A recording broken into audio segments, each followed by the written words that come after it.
স্বামী বিবেকানন্দ এই পৃথিবীতে এক অসাধারণ আগমন।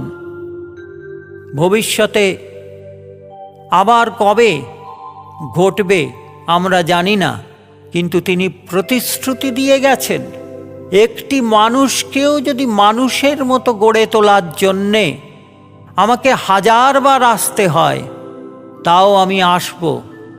তার একটি কথা ছিল, মানুষ হও, মানুষকে ভালোবাসো, শিবজ্ঞানে জীব সেবা করো, আত্মবিসর্জন দাও, নিজের আত্মাকে জানো।